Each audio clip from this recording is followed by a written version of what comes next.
依旧偏光镀膜大翅膀。今天我们一起来看一下这款由真愤怒之鸟出品的 M2 样式的命运脉冲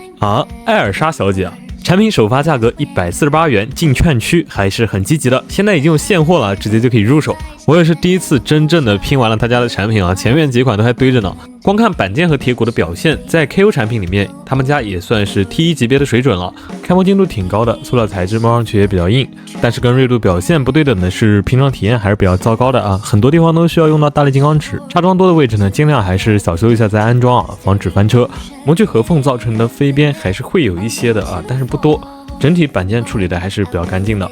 有铁骨加成呢，整体的拼装体量也不算太大，合金含量的占比还是比较高的，主要关节都有覆盖，1:4比例的情况下，克重能达到134。因为偏紧的组合度呢，外甲也不易脱落，一体性不错，铁骨调教的不错，初次活动会比较紧，那活动过几次之后呢，这个手感还是蛮扎实的。头雕整体呢，我个人觉得还是比较正的，就这个眼贴呢，它是分大小的，我一开始没发现，不想变成大眼萌的话，记得要贴小的眼睛贴纸。一些折面零件的边缘过渡锐化做得非常好，观感上挺漂亮的。大部分外甲呢也都做了隐藏水口。需要注意的是，金属银部分的板件虽然光泽挺漂亮的，但实际是成型色会有比较明显的水纹，有条件的话上个色会更好。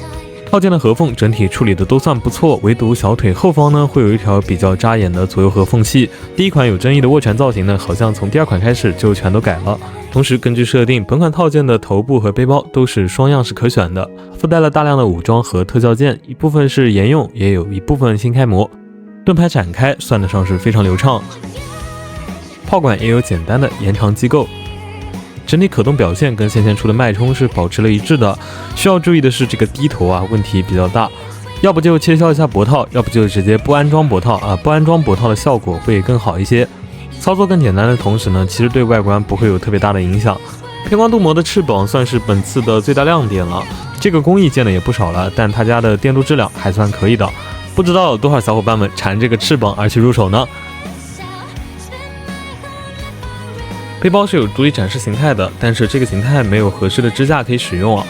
剩下的主体呢，在不安装背包的时候呢，也是有防穿帮零件的。最后总结一下本款产品呢，可玩性不错，开模精度也非常高，零件发色也不错，但组合度呢有点不尽人意。不知道各位电视机前的小伙伴们是否已经入手，感觉怎么样呢？欢迎大家在评论区里给我留言。这里是梁科来日方长，我们很快再见。